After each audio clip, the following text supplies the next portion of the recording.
Hey everyone, I'm Mike and welcome back to No Friend Left Behind. We're here to share the journey of four friends navigating the world of Etsy print-on-demand shops. So here I am, a year after I've started my Etsy shop, and today I want to share some hard-earned lessons from my journey. In this video, I'll be walking you through four beginner mistakes that I made with my POD shop that I think you'll want to avoid. Let's get right into it. Mistake number one, where do I begin? Friends, one of the main reasons that people don't reach their goals is quite simple. They don't know where to begin or how to begin. I get it. Starting is overwhelming. You're flooded with information, options, and advice from everybody in every direction. You end up feeling so stuck in research mode that you actually don't start. Starting is the hardest step. Seriously, just signing up, creating that first design, putting it out there, puts you ahead of most people. Once you take the first step, you're about 80% closer to reaching your goal than if you stayed stuck. It's a big hurdle mentally, but it's the one that gets everything moving. So if you haven't started yet, get your butt up and start. It's the one and only step that you have to take right this second. And guess what? You only got to do it one time. Mistake number two is thinking I could stop learning and trying. When you go into this with a long-term mindset, you keep pushing forward even when it feels slow. I'll be completely honest.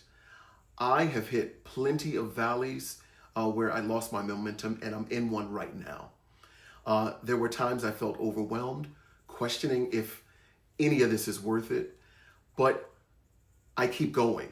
I could throw in the towel, but I learned the difference between success and failure is the persistence that one has. I didn't write that, but you get the idea. Keep learning, most importantly, trying. Even if you fail, you don't stop. I keep pushing through, and it's making all the difference in my mindset and how I'm looking at it, and not actually giving up. Mistake number three is not having a system. This is a huge lesson, and I'm here to tell you, have a system. When I started to work on my shop, it was very sporadic. Some weeks I put in a lot of time, other weeks I wouldn't touch it. I felt like I was throwing spaghetti at the wall and seeing what would stick. That approach does not work. It's not sustainable. Especially when you don't have much motivation or your time is low because you're working and having other obligations.